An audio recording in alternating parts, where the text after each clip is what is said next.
Hello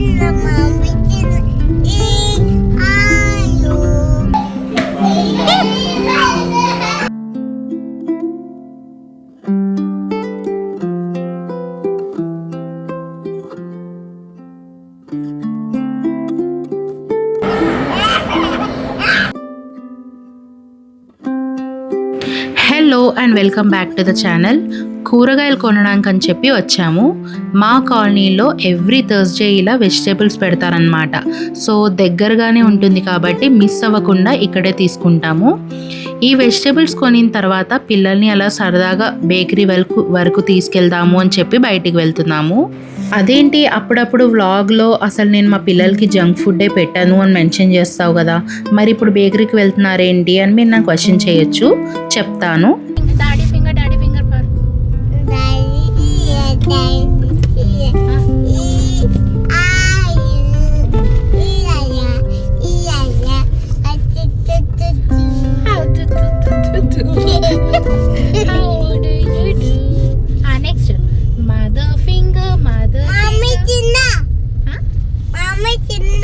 mummy ఫింగరా? Okay, mother finger కాదా? Mummy finger కరెక్టే, నాకే రాదు.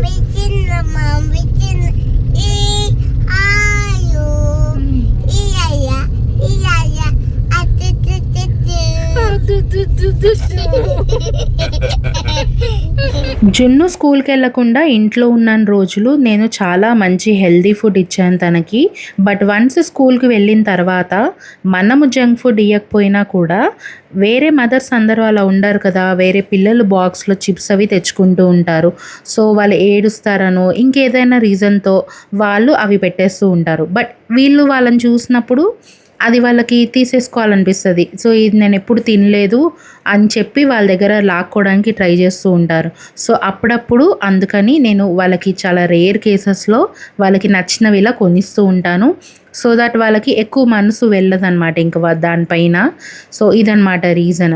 సో ఇప్పుడు ఇక్కడ లాలీపాప్ తింటున్నారు కదా, ఒక 20% తింటారేమో, ఆ తర్వాత పడేస్తారు. ఎందుకంటే వాళ్ళకి అసలు అలవాటు లేదు. అలవాటు లేనిది సడన్గా పెడితే కూడా వాళ్ళు తినలేరు. దాన్ని చూసి ఏదో తినేయాలి అని అనిపిస్తుంది, బట్ అది మాత్రం కంప్లీట్ చేయలేరు.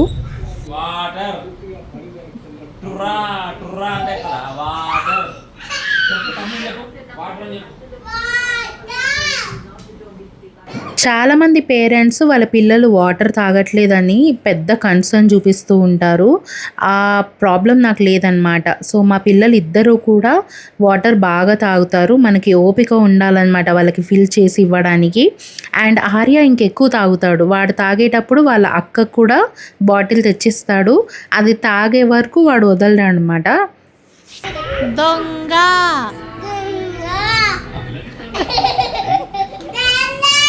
Sunday, Monday, Tuesday, Wednesday, Thursday, Friday, Saturday. And Saturday అంట. And Saturday. Very good, very good. Very good నాన్న. ఇటు చూడు పుష్పరాజ్. Pushpa.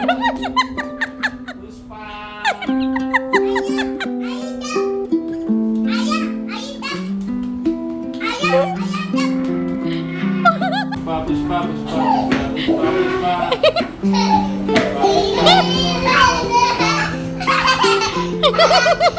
Arya, Arya.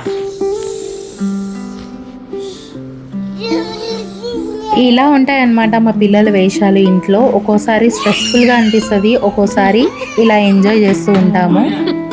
ఇది నెక్స్ట్ డే మేము మమ్మీ వాళ్ళ ఇంటికి వెళ్ళాము. మా వదిన వరలక్ష్మి వ్రతం చేస్తే పిలిచిందనమాట తాంబూలం ఇవ్వడానికి. అండ్ ఈసారి నేను వరలక్ష్మి వ్రతం చేసుకోలేదు, బికాజ్ మా చుట్టాల్లో ఒకరు చనిపోయారు. సో చేసుకోవడానికి లేదనమాట. మా వదిన వరలక్ష్మి వ్రతం చాలా బాగా చేసింది. డెకరేషన్ అన్నీ కూడా సింపుల్గా చాలా బాగా చేసింది. ఎక్కువ హడావిడి లేకుండా చక్కగా ఉంది. చిన్నగా ఉన్నా కూడా చాలా అందంగా ఉందన్నమాట. అమ్మ వాళ్ళ ఇంటికి వచ్చినప్పుడు భలే రిలాక్సేషన్ దొరుకుతుంది నాకు. సో అమ్మ, అన్నయ్య, వదిన, చందు వీళ్ళందరూ కూడా పిల్లల్ని చూసుకుంటుంటే నేను మా వదిన చేసిన వంటలన్నీ కూడా ఎంజాయ్ చేస్తూ ఉన్నానన్నమాట. అక్కకు ముద్దు పెట్టమ్మా. ఎవ్రీ ఇయర్ నేను ఖచ్చితంగా అన్నయ్యకి రాఖీ కడతాను. లాస్ట్ ఇయర్ డాడీ చనిపోవడం వల్ల రాఖీ కట్టలేదు, బట్ ఈసారి కట్టేస్తున్నాను. ఇక్కడ అయిపోయిన తర్వాత వెంటనే ఇంటికి వెళ్ళాలి, ఎందుకంటే చందు వాళ్ళ అక్క కూడా రాఖీ కట్టడానికి వస్తారనమాట.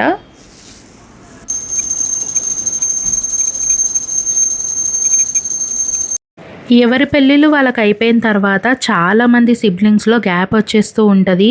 సో అన్నయ్య భార్య వల్లనో లేదంటే మన హస్బెండ్ వల్లనో కొంచెం గ్యాప్ అయితే క్రియేట్ అవుతుంది అని చాలామంది అంటారు. బట్ బై గాడ్స్ గ్రేస్ మా హస్బెండ్ కానీ మా అన్నయ్యది వాళ్ళిద్దరి మధ్యలో బాండింగ్ మాత్రం చాలా బాగుంటుంది.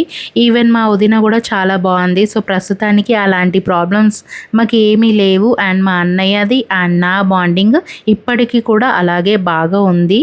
మా అన్నయ్యకి రాఖీ కట్టిన తర్వాత జున్నుతో వాళ్ళ తమ్ముడికి కూడా రాఖీ కట్టించేస్తున్నాను.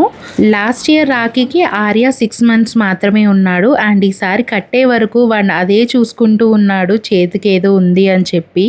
చిన్నప్పటి నుంచి కలిసి ఉన్న వాళ్ళు ఎవరి కోసమో లేదంటే ఇంకేదైనా పంతాల కోసం విడిపోకూడదు. ఎందుకంటే మనది చాలా చిన్న లైఫ్. మన సిబ్లింగ్స్ని మనం ఎప్పుడో ఒకసారి మీట్ అవుతూ ఉంటాము. మన తల్లిదండ్రుల తర్వాత మనకి ఒక తోడు ఉన్నది అని అంటే అన్నయ్య కానీ తమ్ముడు కానీ లేదంటే అక్క చెల్లెలు కానీ. సో ఇంకేదైనా వాటి కోసం అని చెప్పి వీళ్ళతో విడిపోవడం అనేది అస్సలు కరెక్ట్ కాదు. ఎప్పటికీ ఉండాలి. మన పేరెంట్స్ తర్వాత ఖచ్చితంగా మన సైడ్ ఒకరంటూ మనకి తోడుగా ఉండాలి. దూరంగా ఉండాలి, అప్పుడప్పుడు కలవాలి, హ్యాపీగా ఉండాలి, కొట్లాడుకోకూడదు. సో ఇది నా కాన్సెప్ట్ అనమాట. సో అన్నయ్యకి రాఖీ కట్టిన తర్వాత ఇంకా బయలుదేరి వెళ్ళిపోతున్నాము. చందు వాళ్ళ అక్క కూడా వస్తారు కదా రాఖీ కట్టడానికి అని చెప్పి. మేము ఇంటికి వెళ్ళాక కొంచెం సేపటికే వదిన కూడా వచ్చిందనమాట చందుకి రాఖీ కట్టడానికి. నాకు సిస్టర్స్ లేరు, వదినకు కూడా సిస్టర్స్ లేరు. సో మా బాండింగ్ ఆల్మోస్ట్ సిస్టర్స్ లాగే ఉంటుంది. ఆడపడుచు మరదలు అలా అని చెప్పి పెద్ద ప్రాబ్లమ్స్ ఏమి ఉండవు అనమాట మా మధ్యలో. మంచి సిస్టర్ లాగా ఉంటాం మేము. కాల్ చేస్తే కూడా ఆల్మోస్ట్ 1 hour వరకు మాట్లాడుకుంటాము. అంత మంచి బాండింగ్ ఉంటుంది. And I'm very thankful to God, ఎందుకంటే మంచి పర్సన్స్ అందరూ కూడా నా లైఫ్లో ఉన్నారు. జనరల్గా రక్షాబంధన్కి మనము అన్నకి కానీ తమ్ముళ్ళకి కానీ రాఖీ కడుతూ ఉంటాం కదా. సో మా వదిన ఒక పద్ధతి ఫాలో అవుతుంది అనమాట. ఫస్ట్ చెప్తాను నేను. రాఖీ కాకుండా ఫస్ట్ మనకి నార్మల్గా 1 రూపీకి కొంచెం దూదిలాగా ఉండే రాఖీ ఉంటుంది కదా, అది కడతారనమాట. ఆ తర్వాత రాఖీ కడతారు తమ్ముడికి కానీ అన్నకి కానీ. అలాగే మరదలు వదిన ఇద్దరు కూడా రాఖీలు కట్టుకుంటారు. సో ఈ పద్ధతి వదిననే నాకు చెప్పింది. సో నేను అప్పటి నుంచి నేను కూడా అలాగే ఫాలో అవుతూ ఉన్నాను అనమాట. బాగుంది కదా, మన మధ్యలో కూడా మంచి బాండింగ్ ఉండాలి అని చెప్పి ఇదొక సింబల్ లాగా నేను అనుకుంటాను.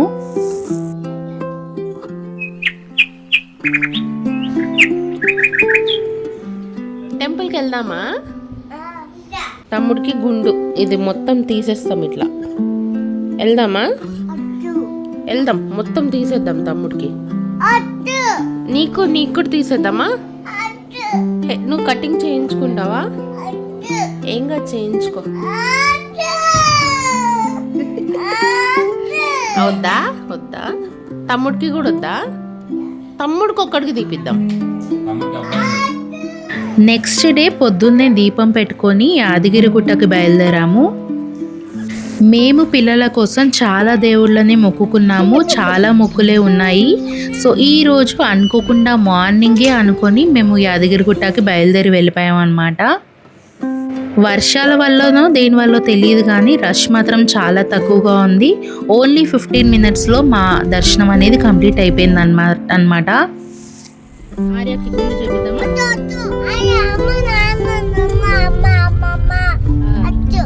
ఎవ్వరు ఇవ్వదా? ఎవ్వరికి ఇవ్వదు. అందరి బాధ ఇంకే కావాలి. మాకు యాదగిరిగుట్ట చాలా దగ్గర. వెళ్ళడానికి ఒక 1 hour or 1 hour 15 minutesలో మేము రీచ్ అయిపోతాం అన్నమాట. ఆర్యాకి ఈరోజు గుండు చేపిద్దామని అనుకున్నాము. యాక్చువల్గా అయితే జున్ను కూడా అనుకున్నాము, బట్ పుట్టెండుగలు మాత్రమే తీయాలి ఆడపిల్లలకి అని చెప్తూ ఉన్నారు కదా ఈ మధ్య. సో అందుకని దానికి తీయించలేదన్నమాట. ఆర్యాకి మాత్రం తీయించాము. సో అక్కడికి వెళ్ళగానే డైరెక్ట్ మేము కళ్యాణ కట్ట దగ్గరికి వెళ్ళి ఆర్యాకి గుండు చేయించేసాము. రష్ చాలా తక్కువగా ఉండడం వల్ల గుండు కానీ స్నానాలు కానీ అన్నీ త్వరగా అయిపోయాయి. అయిపోయింది.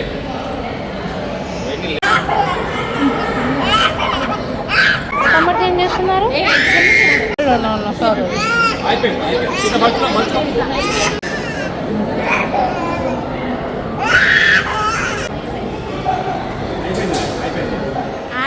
పాపం చాలా ఏడ్చాడు ఆర్య గుండు చేపించేటప్పుడు. ఇంకా స్నానాలు అయిపోయిన తర్వాత దర్శనానికి బయలుదేరాము. Head northwest.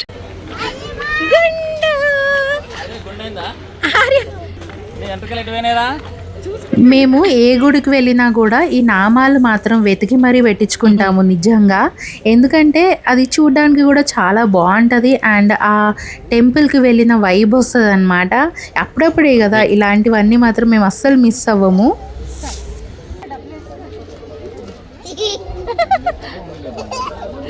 చంద డబ్బులు ఇచ్చేసి